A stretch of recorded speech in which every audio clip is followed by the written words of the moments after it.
not a professional speaker, which is why I wander away from this microphone at times, and then I wander closer. And it's why I have a few notes with me here. So I hope you will bear with me, because I'm not the professional speaker that Thom Hartmann is, but I have been doing most of the research for the last 10 years or so, and we've come up with simply amazing things that most of you will be hearing about for the first time tonight, even though they've been in government files for, in some cases, 20, 30, 40 years. And that's really what the book is all about, is bringing this stuff into the light, because we're in a great time now. We have a new leader who's very inspirational, and who has brought, our new guy in the White House has brought a sense of optimism we haven't seen in America in many ways since I was little, and I remember that kind of sense of optimism we had with John Kennedy and Robert Kennedy and Martin Luther King and leaders like that. But just like, these last 8 years have been full of too much government secrecy, too much domestic surveillance, too many intelligence failures, deliberate or accidental, that lead to wars that we don't need, and frankly, a lot of criminal behavior. But what most of you don't realize is the groundwork for all of those things were laid back in the 1960s and flow in many cases very directly out of the kinds of things that government officials and government agencies were doing in 1963. They weren't exposed then, so they did them not just in 1964 and 1974, but in 2004.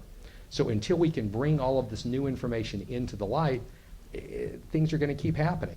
I can give you a couple of really scary similarities. Obama, in his election, has again raised the specter of racism in America. There are a lot of people who like to pretend that racism no longer exists. Well, of course it does, and I'm from the South, so I see it firsthand, and I grew up with it, so I'm very sensitive to it. And when Obama was running for president and after his election, there were arrests for assassination plots against Obama. 2 of those plots, one concerning white supremacists in Tennessee and a man with a carload of weapons in Chicago, are remarkably similar to plots that I describe in Legacy of Secrecy. And if you read Legacy of Secrecy, you'll read about those plots for the first time and say, wow, it's like history repeating itself here. And yet, our own Homeland Security Director at that time, before Obama's election, it was Michael Chertoff still, would go on CNN and say, well, the greatest danger to Obama is from a single lone racist. That's the biggest danger Obama faces. But history and the factual record and files right out of the National Archives show that that's not the case, because it wasn't a single lone gunman that killed JFK, and it wasn't a single lone gunman that killed Martin Luther King, all by themselves with no help and no conspiracy. So there's that saying that I always mangle, but it's basically goes something like, those who cannot remember the past are doomed to repeat it. And we never, ever want to go through what we went through in 1963 and in 1968. And I have enough gray that, I remember what that was like, not just when JFK died. I mean, it was traumatic enough for me when Marilyn Monroe died, but it was really traumatic when JFK died. And then when Martin Luther King died, that was just horrendous.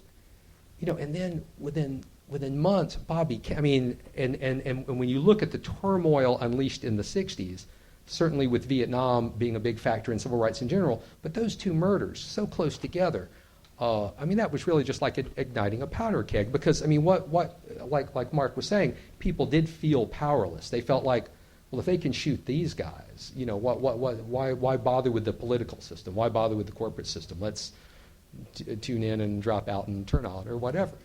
So that's why all of this is important, and it's important for another reason too. We're all here in the snow, and 50 years ago, New Yorkers who could afford it would not be here in the snow. If you could afford it, you would be in Havana, and you would be, well, actually, make it about 52 years ago. 50 years ago, you wouldn't be. 52 years ago, you would be in Havana. You might go to the Floridita restaurant and have mojitos, and I think they invented the daiquiri there, and I think Hemingway was still alive. You might run into him there. And that was where you went. Sunny Havana. That was where America vacationed. That's where you had the best gambling casinos Las Vegas gambling casinos were decidedly working class compared to Havana. Havana had the classy gambling casinos. So if you were well-heeled and lived on Park Avenue, as I'm sure a lot of us here are, you would be in Havana right now. You wouldn't be in the snow. But that's not an option for us. We're prisoners in a way. We can't just fly down to Havana when it's cold. And it does get cold in Atlanta. We just don't have the snow. So you may have wondered, and if not, I will ask you to wonder, why has our relationship with Cuba been frozen like a block of ice since those bullets rang out in Dealey Plaza? Because it has been. And maybe we're getting ready to change, but there are a lot of people who are still opposed. Well, what I'm going to tell you tonight will tell you exactly why our relation with Cuba was frozen when those shots rang out in Dealey Plaza, and why we have a rare opportunity now to do something about it. And again, I just want to stretch before I launch into things, and I'm going to be moving fast and talking fast, and again, I'm not the professional speaker Tom is, that everything that I'm going to be telling you tonight, and most everything you'll read in that book, came originally from more than 24 people that actually worked with John and Robert Kennedy, who started talking to Tom and myself, starting with JFK Secretary of State Dean Rusk, but then going on to others, people you have read about in history books, people you have never heard about, because they like to stay in the shadows. And what they told us was backed up, as we found, by literally thousands and thousands of pages at the National Archives. And I do want to correct one thing that Mark said. So the Oliver Stone movie had a lot of good stuff in it, a lot of good stuff. Now, the fact that shadowy generals killed JFK, that wasn't one of the good things in the Oliver Stone movie. Yeah. Lyndon Johnson, showing shadowy generals controlling JFK's autopsy. That didn't happen. Bobby Kennedy controlled JFK's autopsy. And so, but the Oliver Stone movie was a great movie. It had some good stuff in it. And I have to give Oliver Stone credit. If you ever read the screenplay to his book, in the back of that book, Oliver Stone approved a lot of articles, several of which are quite critical, and do show that even Oliver Stone started to have doubts about parts of his thesis late in his filming, but of course at that point, it's too late to change it. And I couldn't have made a movie, no one could have made a movie in New Orleans about the mafia godfather of New Orleans while he was alive as Stone, but Stone's movie was instrumental in getting that 1992 JFK Act passed. And John Kerry was a big part of that. Senator Ted Kennedy signaled his approval for it. So I have to correct one thing that Mark said. So Tom and I didn't help to get that act passed, but we did take advantage of that act and actually direct the JFK Assassination Records Review Board to crucial documents, because we had been told about those documents by people that worked with John and Robert Kennedy that wrote those documents. So we then went to this group created by Congress, appointed by President Clinton, because Bush wouldn't appoint them, and said, look here, look there. And they did. And lo and behold, they found they found more than we ever dreamed of. So as I'll get to at the end of my talk, unfortunately, even though there's a law, 1992 JFK Act, unanimously passed by Congress. How often does Congress unanimously pass anything requiring all the JFK files to be released? I can tell you this: while 4.5 million files were released in the 90s, partially, with some of the good files because of Tom and I, 1 million CIA records alone about the JFK assassination remain secret to this day. The Martin Luther King assassination files from the congressional investigation in the late 70s, well, they're locked away until 2029. And the only people that can get those files released are you guys.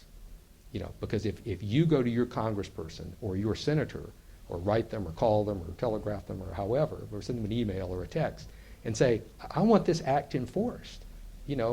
Congress passed this law, it hasn't been followed, let's do it.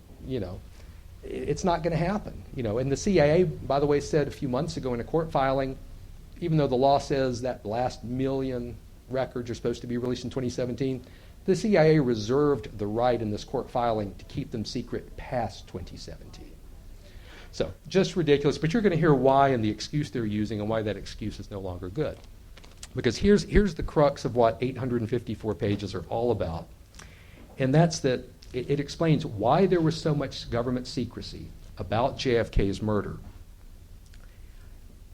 And some of that was for very legitimate reasons. Some of it was because of Bobby Kennedy. Some of the cover-up started by Bobby Kennedy before JFK was shot. Some of the cover-up started by JFK before he was shot. And I'll explain how he did that. But there was so much government secrecy that it allowed 3 people who confessed their role in JFK's murder